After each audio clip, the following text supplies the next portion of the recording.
Chrome Hearts, Loro, Piana, BAPE, Balenciaga, Oakley. These brands are arguably among the most desired and widely recognized on social media right now. But these aren't just any brands. They belong to the premium segments. Well, maybe not Oakley, and here lies the problem. On average, a standard Chrome Hearts t-shirt costs anywhere from $300 to $1,000, while a ring, even a small one, can cost more than a car if it's from an exclusive collection. But what if I told you there's some more budget-friendly option? So I was scrolling TikTok recently and stumbled upon this video. BAPE is some brand of BAPE that essentially offers the same style and aesthetic, but at a lower price point. So I wondered, do other brands have similar affordable impersonators that don't copy but speak the same design language? The answer is yes, they do. And I was actually surprised when I found out what I'm going to show you in this video. But first, let's take a look at what BAPE actually is. Well, if you clicked on this video, you've likely already heard of BAPE. It's one of the most iconic Japanese brands, so there's no need to explain what it's all about. BAPE releases some of the most recognizable streetwear. It has numerous product lines such as BAPE Black, which offers even more expensive premium wear, similar to Ralph Lauren's purple label, APE, which specializes in women's clothing with a distinctive style, and Baby Mila store, which is built around the brand's mascot and offers a wide range of unique accessories including plush toys. The only problem with all this is the price. A shark hoodie can easily cost $600 or $700. That is roughly the same price as most bags, sneakers, jackets, long sleeves from exclusive or collaborative collections. That's exactly why BAPE exists. BAPE is a subsidiary brand of BAPE, which is meant to be a more affordable line. So basically it's a more accessible entry point into the same universe. Here you'll find camouflage, military inspiration, bold branding, lots of graphic tees and hoodies, cargo pants, oversized silhouettes, streetwear basics. The materials, including the fabric, prints and hardware, are simpler, though they are corresponding to the price point. Officially, BAPE prices its products 40 to 50% lower than its main line, and that has to be true. For reference, jackets, sweatshirts and hoodies are noticeably cheaper than BAPE's offerings, whereas t-shirts and long-sleeve tees may cost only 20 to 30% less than their counterparts from the main line. I think I should mention here that BAPE and the brands that I'll get into later didn't pay me for advertising. They simply fit the concept of this style of a luxury brand at an affordable price point. And I'll tell you about 4 more of brands like this, so stay tuned. Alright, you know what? I'm not a huge fan of BAPE. Working on this video really helped me to understand that even clearer. But you know what I am a big fan of?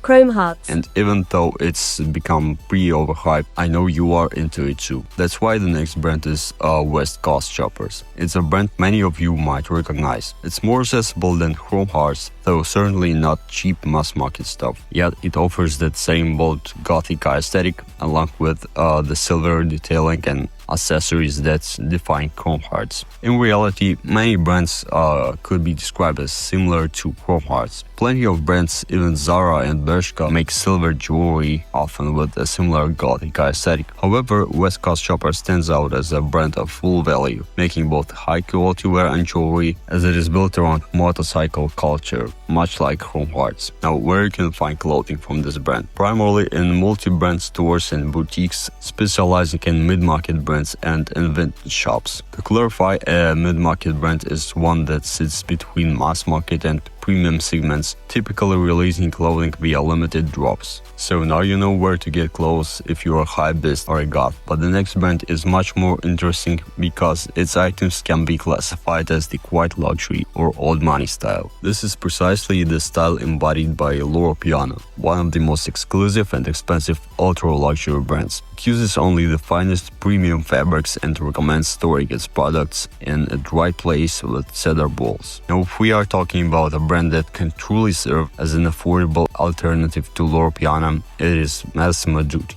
I believe this brand is well known to many. It offers a fairly wide a high-quality range of classic white luxury pieces at a reasonable price. Just to get a better idea, I think it's worth looking at this brand's catalog and comparing it with Loro Piana. Now, what items of clothing define the quite luxury style? First, linen shirts. Massimo Dutti offers a vast selection in various colors and cuts, all made from 100% linen. It is worth comparing their price point to Loro Piana, where I found only a single shirt option. Second, 100% cotton polo shirts. Again, consider the price. And long-sleeve polos or sweaters. I was particularly impressed by the iconic polo shirt. Finally, there are shoes, specifically loafers, with a solid range available at Massimo Dutti. One more thing about this brand is that its products reflect a modern take on classic clothing. The next brand will be far more interesting as its luxury counterpart is Balenciaga. If you're into its distressed, futuristic and edgy aesthetic, but not going to be paying that money, Diesel is one of the closest alternatives. Diesel's style has changed significantly for the better since Glenn Markens joined it. Both brands embrace deconstructivism, bold silhouettes, washed denim, and the idea of a rebellious streetwear. The biggest difference is the price. Diesel delivers a very similar look at a fraction of the cost. Quality is an absolutely equal advantage for both brands. Wouldn't say that the Diesel's quality deteriorates in relation to the price, especially considering that it is known for high-quality denim pieces. Just so that I don't remain unfounded, let's look at some of the coolest items which reflect the aesthetics of Demna's Balenciaga,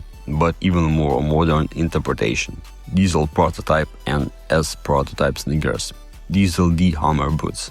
Diesel slip-on sneakers in Melflex. Diesel distressed hooded jacket. Diesel 1996 D-Style jeans. Then again, while Diesel is far more affordable than Balenciaga, it is still a renowned and well-established brand that makes fairly unique items. Therefore, you shouldn't expect rock-bottom prices when buying a brand new piece from an official store or especially from an authorized online retailer. That is precisely why the next brand will be far more interesting, as it falls into a more accessible category. As I mentioned at the beginning of the video, it is hard to compare Oakley with Loro Piana or Howard's, since the brand has never been about ultra-premium limited edition products. But since Oakley is one of the well-established brands, it is known for appearances of its glasses at many major sporting events and spectacular marketing. It still commands a fairly high price point. Its overall design language, for which many come to love this brand, is similar to another more affordable eyewear brand, Capvoe. Sporty aesthetic, aggressive frames, modern wraparound styles,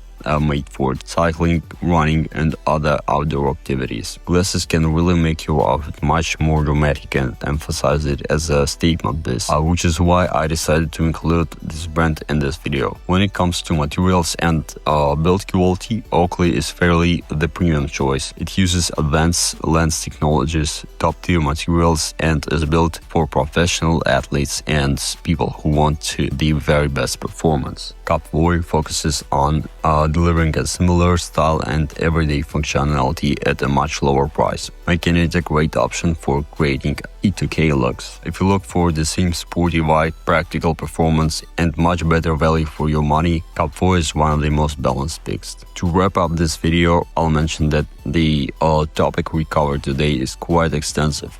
There's enough material here for plenty of videos, of course only if I see a sufficient feedback. And now I'm going to insert a clip of Mr. Beast dancing in case to add a bit of runtime.